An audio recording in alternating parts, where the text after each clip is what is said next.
our soul not having a chance to be a part of us. It's lost the motif of the exiling of our soul, or the soul being unavailable to us, like a gap like that. So we function, but we're missing the soul. It's somewhere, go I know not whither, bring back I know not what. Somewhere, that kind of gap like that.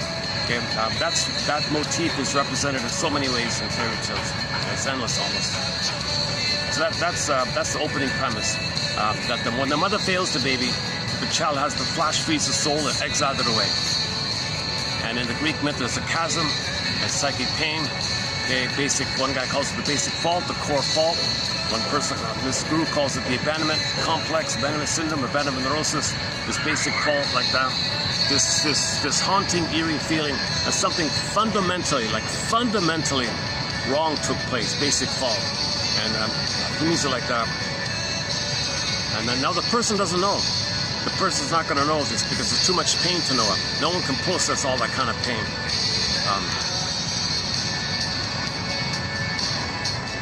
Yeah, I just heard it this morning. One guy calls it overstimulation. Let's look at that anyways. Abandonment depression. Masterson calls it abandonment depression, psychic pain, emotional pain. It's too much. The child can't handle that. The child can't understand it. Mr. Philip Bromberg calls trauma an emotional tsunami. You know, like a swoosh like that. It's just too much pain. So the mercy is, over that chasm, the mercy is the brain will send the person endorphins. Emily Dickinson calls it the swoon. There's a pain so utter, swallow substance up, then the person goes in a swoon. Now in the swoon, yes, you can go through life in the swoon. That's called provisional living. That's just going through the motions of life. So it's false living, provisional living. It's defensive living. Then you have defensive needs for your defensive life. So you're going through life with defensive needs to keep you numb. It's a defensive need. So if you go live your life in defensive mode, then when you're 80, like the song says, it probably dawned on him at midlife, but he brushed it off. No, just give me a cigarette, and he forgot, he ignored it.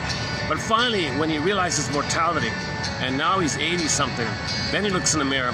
I can't do this anymore. I gotta admit this. Oh my God, my whole life, kind of thing. I ran away from myself. Okay, so in the narcissist myth, his soul turned to stone, and he turned into a little flower called narcissism. It's kind of cautionary tale like that. So this issue of narcissism, it's really a key one. So yeah, it's just mentioned. I'll do one quote on it.